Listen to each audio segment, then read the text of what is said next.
जी नाज़रीन खुशामदीद। हमें ख्वाजा साहब ज्वाइन कर चुके हैं। सर मैं आपको खुशामदीद कहूँगी, आपको तारफ़ कराने की तो ज़रूरत जी नहीं है। बहुत माशाल्लाह शुक्रिया, आपका थैंक यू वेरी आपका मच। एक बड़ा नाम है, आपकी एक पहचान है, पूरी दुनिया आपको जानती है। फिर बड़ी भी मेहरबानी। जस्टिस रिटायर्ड ख्वाजा नवीस साहब हमें ज्वाइन कर चुके हैं, आपको मैं खुशामदीद कहती हूँ। अब नजम साहब हमारे साथ पहले से मौजूद है, पाक ज़मीन पार्टी के सीनियर रहनुमा, senior member. Sir Khwaja Sahab, जी रैलियों और एहतजाजों का मौसम है, क्या लगता है कौन जीतेगा? देखिए, मैं आपको बताऊं, ये रैलियां और एहतजाज कहीं पे भी एंड नहीं कर रहे। ये मैंने इस पे कॉलम भी लिखा था कि पाकिस्तान में ये रिवाज नहीं है कि रैली और एहतजाज को देखकर सरबराह जो है वो इस्तीफा दे दे जैसे बाहर मुल्कों में होता है। जी जी। हमारे मुल्क में दो बहुत बड़ी बड़ी तहरीकें हुई हैं 47 से लेके आज तक। पहली तहरीक जब हम कॉलेज में पढ़ते थे, मैं डीजे साइंस कॉलेज में पढ़ता था 1967 में, अयूब खान का एक डेकारामा आया था हमारे, उसमें बड़े फंड्स आए थे, उसमें जलसे करने थे, तो वहाँ पे स्टूडेंट्स तहरीक चल गई, एनएसएफ वाले थे, वो झंडे लेकर आ जाते थे और डेकारामा के जलसे और मुशायरे और सेमिनार के अंदर नारे लगाने शुरू कर देते थे। वहाँ से अयूब खान के खिलाफ तहरीक शुरू हो गई। उसके बाद 4 महीने के लिए कॉलेज मुस्तकिल बंद कर दिया गया। 4 महीने के लिए अच्छा अच्छा। कॉलेज बंद कर दिए गए।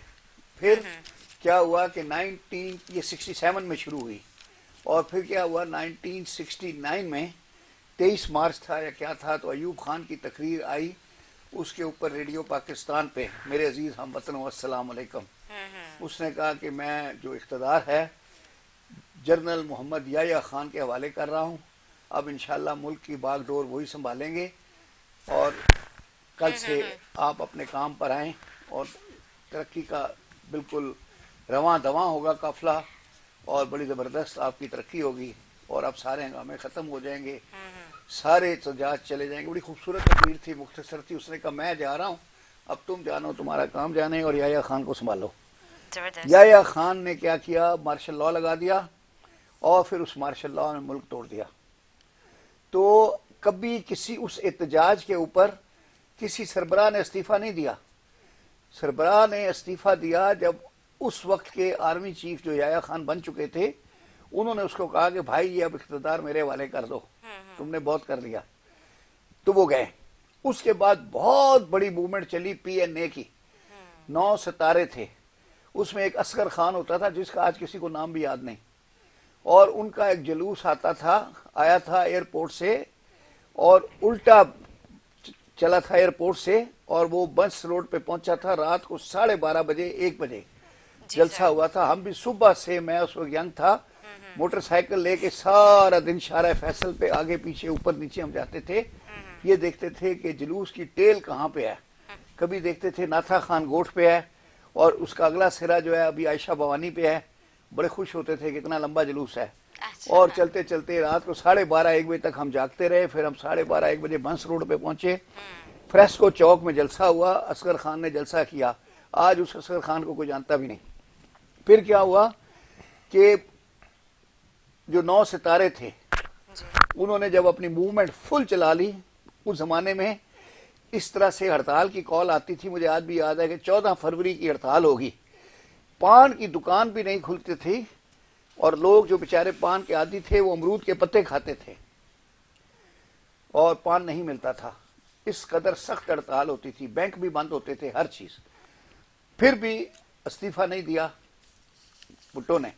ठीक है जी। और फिर नहीं, तो मैं मुख्तसर कर दूं, जी हाँ, क्योंकि उसके बाद ब्रेक के तरफ जनरल मुझे जाना है। ज़ियाउल हक ने टेक ओवर कर दिया, फिर 11 साल वो रहे। तो इस मुल्क में रिवाज है कि जब मूवमेंट चलती है तो आर्मी टेक ओवर करती है। इस वक्त आर्मी इमरान खान के साथ है, कोई टेक ओवर करने वाला नहीं है, और इमरान खान ने इस्तीफा देना नहीं है। उनके अंदर ये नहीं है कि लोग सड़कों पे निकल आए हैं तो मैं इस्तीफा देके घर चला जाऊं, वो नहीं जाएंगे। वो बैठे रहेंगे, लोग मार खाते रहेंगे, जेलें करते रहेंगे, बिल्कुल ठीक, लेकिन सर हम उनकी मुफ्त जमानतें कराते रहेंगे। अभी जो हालात है तो सिंध के हालात है ना, अकेली पीपल्स पार्टी है, और पीपल्स पार्टी जो है ये बिल जो तरमीमी बिल लेकर आ रही है, क्या आपको लगता है कि सही बिल लेकर आ रही है या गलत नहीं है? नहीं, धांधली मची हुई है ना, अनारकी है, जिसका जो दिल चाह रहा है वो वही ला रहा है। वो कौमी असेंबली में अपनी मर्जी के बिल ला रहे हैं, एक एक दिन में 52 बिल जो है वो पास हो जाते हैं। तो नीचे से प्रोविंशियल असेंबलियां भी वही करेंगे जो ऊपर हो रहा है, तो वो कोई कम थोड़ी है, वो भी वही करेंगे। ठीक है जी। नजम साहब इसको आपके लिए। अनारकी कहते हैं। जी बिल्कुल बिल्कुल ठीक है। आप क्या कहेंगे? जी, मुल्क में बिल्कुल अफरा तफरी मची हुई है। वफाकी और सूबाई हुकूमतों की नाअहली से एक लावा अवाम में पक रहा है, और उस पे सोने पे सुहागा सूबाई हुकूमत ने ये तरमीमी बिल जो है बल्दियाती बिल इसको अभी बिल असम्बली में पेश कर दिया है। इसको हम आप तमाम इदारों को हमने मुतनब्बा किया है, तमाम सियासी जमातों के पास हम जा रहे हैं कि ये हमने ना जब पाक सरजमीन पार्टी बनने से पहले इस शहर में खून की होली खेली जाती थी। एवरेज जो है आपके 25 के करीब लोग मरते थे। ये कानून नाफिज करने वाले इदारों की मदद से और हमने मिलकर इस शहर को इस दलदल से बाहर निकाला है। पीपल्स पार्टी इसको दोबारा, क्योंकि ये तासुब के बगैर चल नहीं सकते। कहने को तो ये अपने आप लिबादा उड़ा हुआ है फेडरल पार्टी का, लेकिन अंदर से ये तासुब ज़दा है, अंदर से ये नस्ली सोच रखने वाले लोग हैं।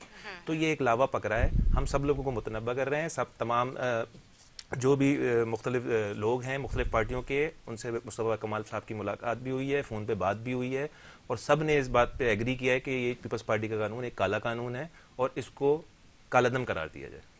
ठीक है जी, एक छोटा सा ब्रेक लेते हैं, ब्रेक के बाद गुफ्तगू जारी रखेंगे, हमारे साथ रहें।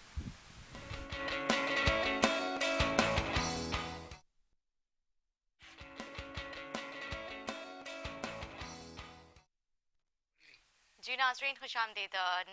नजम साहब, मैं आपको जो है जिस तरह से ब्रेक से पहले आपने पूरी गुफ्तगू सुनी, लेकिन पीपल्स पार्टी का जो है हमेशा से जब उनकी ऊपर बात आती है वो दूसरों के ऊपर जो है तनकीद करने लगते हैं। इसी तरह से पीपल्स पार्टी को पीपल्स पार्टी बोल रही सॉरी पाकिस्तान ज़मीन पार्टी को भी तनकीद का निशाना बनाया। कहते हैं कि जितनी चाइना कटिंग हुई है उसमें जो है PSP के सीनियर जो है मेंबर में मुलव्वस थे।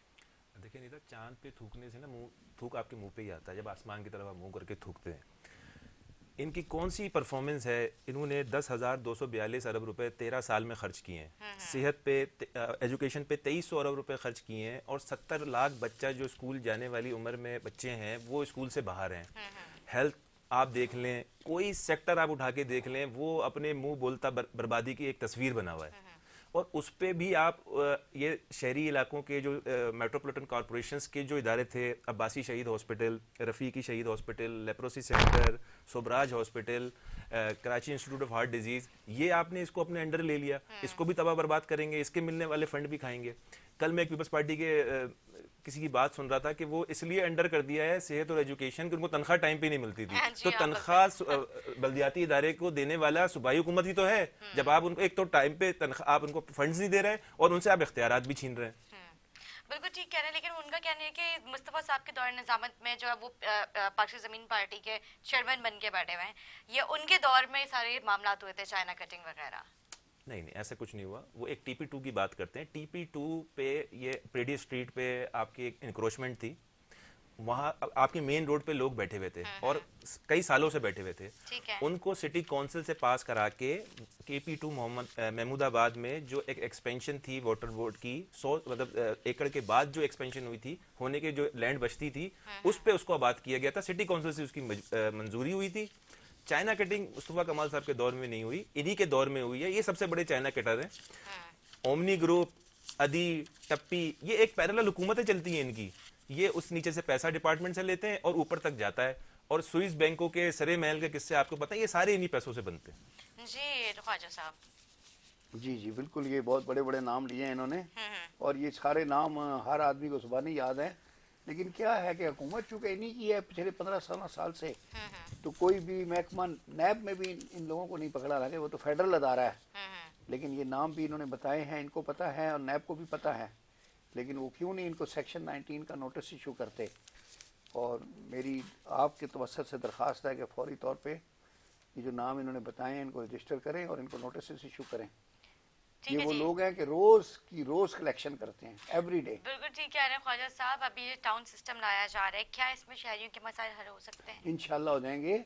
ये मैंने पूरा सिस्टम पढ़ा नहीं है, जैसे सुना है तो ये वही है जो परवेज मुशर्रफ साहब के ज़माने में था। उस पर कहता था कि ग्रास रूट लेवल तक जो है पावर का वो ट्रांसफ़र होगा। और वो सिस्टम 6-7 साल तक जर्नल थे, क्या नाम था उनका, अमजद, वो जनरल नकवी, उनके जहन की वो थी पैदावार। और उन्होंने जितने दिन रहे तो उसकी बड़ी हिफाजत भी की उस सिस्टम की, और वो सिस्टम बड़ा कामयाब रहा। फिर ये जब चला जाता है बंदा तो पीछे हर चीज़ तबाह हो जाती है। बिल्कुल ठीक है सर। जिस तरह से मुत्तहदा कौम पाकिस्तान है, एक टाइम था उस उन्होंने। वक्त तो ये हाल था कि बहुत सारे एमपीएज और एमएनएज ने अपनी एमपीए की सीटें इस्तीफे दे के नाज़म के इलेक्शन लड़े। अच्छा, इतनी पावर थी नाज़म के पास। जबरदस्त। अच्छा सर, जिस तरह से उन्होंने सोचा मुत्तहदा कि का इधर माल ज्यादा है। एक मुत्तहदा के अपने टाइम में एक जमाना उनका भी राज रह चुका है मुत्तहदा कौम पाकिस्तान का, लेकिन उसके बाद अब जो है उनकी उस तरह की सियासत नजर नहीं आ रही है। क्या ये जब ये निज़ाम आने वाला है, अगर हो सकता है कि मेयर उनका आ जाए, क्या लोग उनके ऊपर दोबारा से एतमाद करेंगे? बहुत मुश्किल है, वोट बैंक खत्म हो गया ना। हमारे मुल्क में क्या होता है कि वोट बैंक जो है एक आदमी के नाम से होता है। आप देखें, शहबाज शरीफ और नवाज शरीफ दो सगे भाई हैं। सारा लेग वर्क, फुट वर्क सब वो करता है शहबाज शरीफ, जिसकी वजह से जो नवाज शरीफ की गुड्डी चढ़ी हुई है। लेकिन अवाम जो है उसको वर्कर ही समझती है और नवाज शरीफ को लीडर समझती है। तो वोट बैंक सारा जो है वो नवाज शरीफ का है, शहबाज शरीफ का नहीं है। ठीक कह रहे ये भी एक साइंस है, अपनी समझ में आज तक आई नहीं। मिर्जा साहब, अगर जो है मेयर कराची जो है मुत्तहदा का आ जाता है, क्या अवाम, जिस तरह से इन्होंने अवाम से पहले भी दावे वादे किए हैं, मुस्तफ़ा कमाल साहब, वसीम अख्तर साहब भी मेयर कराची रह चुके हैं, क्या फिर से अवाम एक दफ़ा उनके ऊपर भरोसा करेगी? नहीं था, इसको ना थोड़ा सा समझने की ज़रूरत है। जब 2015 में जब ये 2010 में बल्दियाती मुस्तफ़ा कमाल साहब का टाइम ख़त्म हुआ, तो पीपल्स पार्टी ने 3 साल तक तो ये 2015 में बल्दियाती इंतखाबात करवाए और ये इसको लिंगर ऑन करते रहे। फिर सुप्रीम कोर्ट की तरफ से इन पर प्रेशर आया, तो उसके बाद इन्होंने एक एक्ट 2013 में बनाया, तो उसमें एमक्यूएम पार्टनर इन क्राइम थी। एमक्यूएम के इरशाद उल इबाद साहब गवर्नर थे। असम्बली से बिल पास हुआ, सारे इख्तियारात, सारे इदारे जो सिटी गवर्नमेंट के अंडर थे उस वक्त, ये सारे ट्रांसफ़र किए गए सिंध गवर्नमेंट को। ठीक फिर है। 2015 के इंतखाबात हुए जिसमें एमक्यूएम का मेयर, जिसमें वसीम अख्तर साहब मेयर बन के आए। अच्छा, 209 यूसिया थी टोटल कराची में, जिसमें से 138 में से एमक्यूएम ने विन किया। उसमें उस वक्त अल्ताफ हुसैन साहब भी जिंदा थे, उस वक्त सब साउथ अफ्रीका सेटअप भी जिंदा था, इंडिया का सेटअप भी जिंदा था, यूनिट ऑफिस भी खुले हुए थे, मतलब एक पावर थे। 78 यूसीज में ये नहीं जीत सके। किस बुनियाद पे? अपने लिंग्विस्टिक नारा जो ये लगाते हैं उसकी बुनियाद पे। तो आज आप पीपल्स पार्टी को देखें, पीपल्स पार्टी ने एक 60 डिस्ट्रिक्ट बना दिए, बिल्कुल। ठीक है ना। और वो क्या है, किमाड़ी डिस्ट्रिक्ट बनाया, वो भी नस्ली बुनियाद पे बनाया। ये ज़िला मलीर को आगे डिवाइड करने जा रहे हैं। तो ये जो डिलिमिटेशन अभी करेंगे, तो जाहिर बात है वो आपके एमक्यूएम वाले एरियाज में तो, या उर्दू स्पीकिंग एरियाज में तो नहीं करेंगे, ये उसी एरियाज में करेंगे।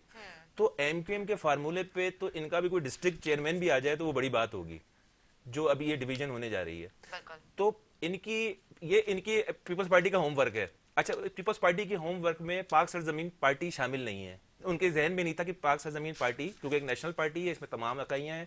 हम कोयटा में जलसा कर चुके हैं, हम लाड़काना में जलसा कर चुके हैं, हम अलासिफ में जाके जलसा कर चुके हैं, तमाम जगह पे हमारी एग्जिस्टेंस है। तो और इस चीज़ को हम उनको वो फेस कर रहे हैं सामने चीज़ों को। तो ये बहुत ही मुश्किल बात है कि एमक्यूएम का मेयर आ जाए। ठीक है जी। ख्वाजा साहब, लास्ट क्वेश्चन, क्योंकि वक्त हमारे पास बहुत कम है, अपना जी। चाहूंगी कि आप भी शॉर्ट आंसर करिएगा। सिंध में बल्दियाती इंतखाबात इलेक्शन होते हैं, तो अल्लाह कौन करे सी हो जाए। इंशाल्लाह कौन सी ऐसी पार्टी जिसका हारना मुश्किल है? कौन सी सियासी पार्टी है जिसका हारना मुश्किल है। मुश्किल है? पीटीआई तो वैसे ही आ रही हुई है। अच्छा। बाकी पीपल्स पार्टी पावर में है सिंध में, हाँ, तो यहाँ का जिसको रिवाज जो हारना है या उसको हराना मुश्किल है, जो काफी स्ट्रांग उसको नजर हराना आती बहुत है। मुश्किल है। हाँ, हाँ, कौन सी ऐसी पार्टी है? पीपल्स पार्टी पावर में है ठीक और है। यहाँ का सिस्टम है कि जो पावर में होता है वही जीतता है। ठीक है जी, आपकी क्या राय? देखिए, हम तो एक सियासी पार्टी हैं, एक हमारा अपना नज़रिया वो है, तो अपनी हर पार्टी के लिए कहेंगे जीतेंगे। हमारा एक मौक़िफ़ है, लेकिन ठीक फिर है भी ना। एक अंदाजा तो और होता हमारा एक ट्रैक रिकॉर्ड है हाँ, कि हाँ। हमने, हमारे लीडर ने जो 2005 से 2010 तक एक डिलीवर करके दिखाया है। अच्छा, मसला ये नहीं है कि हम हारते हैं या कोई भी सही आदमी हारता है, ये इस कराची के, उस मुल्क के अवाम हारते हैं। अल्लाह ताला ने अभी अजाब मुसल्लत किया हुआ है हमारे मुल्क पे, तो और इस सूरत में इसीलिए वजह से ये इस किस्म के लोग आके हम पे मुसल्लत कर दिए जाते हैं। अभी वो NA 249 की बात कर रहे थे, ये कैसे जीते हमें पता है। सईद गनी ने किस तरीके से जो है वो एजुकेशन के लोग लगा के इलेक्शन कमीशन के साथ साजबाज करके वहाँ पे ये इलेक्शन जिताया है।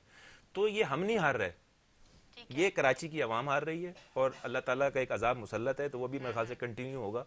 और जब ख़त्म होगा तो फिर इंशाल्लाह ताला हम बरसर इक़्तिदार रहेंगे। ठीक है इसके जी, लिए तो बहुत कोई आयतुल शुक्रिया। करीमा का खत्म कराएं बहुत शुक्रिया ताकि अजाब टल नजम जाए। मिर्जा साहब, आपने अपना कीमती वक्त दिया। ख्वाजा साहब, मैं आपका ही बहुत शुक्रिया अदा करूंगी, आपने थैंक अपना यू वेरी कीमती वक्त मच। दिया। उम्मीद करती हूँ मेरे नाज़रीन को आज का हमारा प्रोग्राम अच्छा लगा। इसी के साथ अपनी मेज़बान निदा से कहते हैं इजाज़त। मुझे, मेरे आने वाले मेहमानों को, मेरी पूरी टीम को अपनी दुआ में याद रखें। फीडबैक देना ना भूलें। अल्लाह हाफ़िज़।